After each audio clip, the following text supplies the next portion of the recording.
This is Chinese. This is English. These are the two most used languages in the world.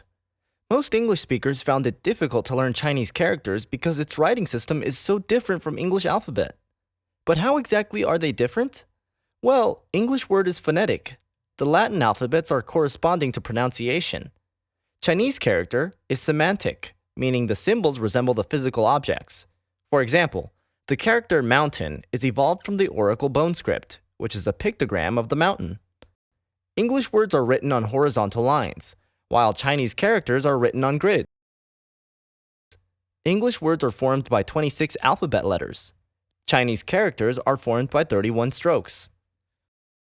Some of the English words indicate their meaning by the prefix and suffix. The prefix dis means not. So this is not appear, not connect, not agree.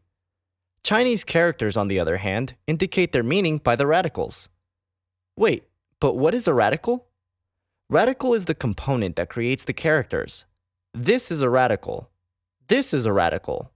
This is also a radical. This 3 strokes represents water.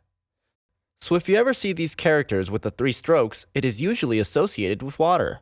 Characters that are associated with water are ocean, sweat, lake, wash. Chinese character structure is based on these 12 grids, and radicals could be placed on here or here.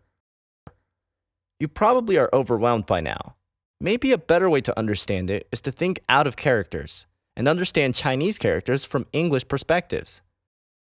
In order to do so, we need to understand the principles that classify the characters.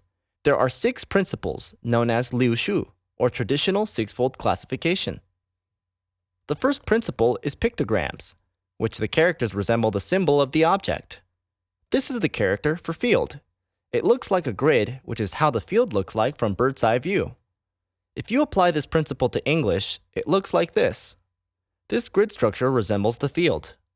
The second principle is simple ideographs. They use symbols to indicate abstract concepts. This is the character up. The stroke is pointing up. Likewise, the stroke is pointing down for down. From English perspective, the stroke from U is pointing up to indicate up, and the stroke from N is pointing down to indicate down. The next principle is compound ideographs. They combine 2 or more characters or radical to form a meaning. For example, the radical for home signifies a roof, while the bottom part is the Oracle bone script of pig, because in ancient China, most families raise pig at home. In English, the H from home can symbolize the roof. Majority of the characters are based on phonosemantic compounds. One radical indicates the meaning while the other provides the sound. Country is an example. The outside radical is semantic. It signifies the fence that surrounds the country, while the inside radical provides sound. The radical pronounces huo, and country pronounces wo. Applying to English, C can act as the fence that surrounds the country. These 4 principles are the formation of characters.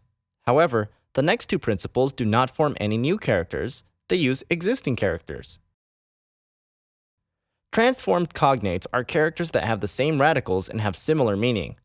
The character old and verify have the same radical, and another meaning for verify is old.